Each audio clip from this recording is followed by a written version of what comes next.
Sétálok Törökbálinton a művelődési ház színpadán, ahova mindenkit várunk 2010. december 10-én 20 órától a Sunrise Partira, ami egy különleges zenei élményt nyújt majd különleges embereknek.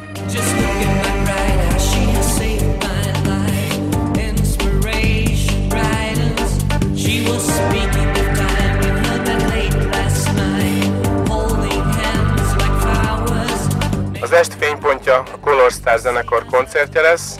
Gondolom nem kell őket bemutatni, napjaink egyik legkiválóbb zenekara.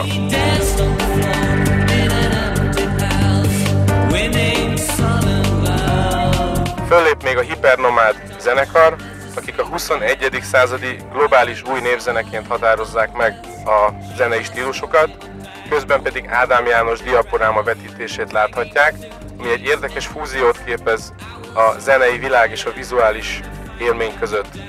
Az est folyamán többször is szerephez jut DJ Draganoise, bosnyák származású DJ, akinek a zenei palettája nagyon színes, a etno Balkántól egészen a drum and bassig terjed.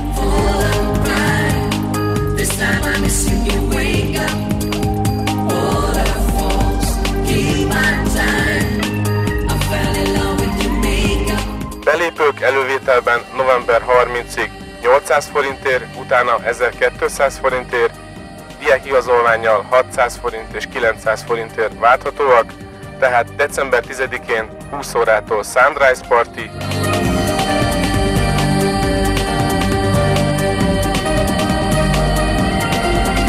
Mindenkit várunk, gyertek bátran!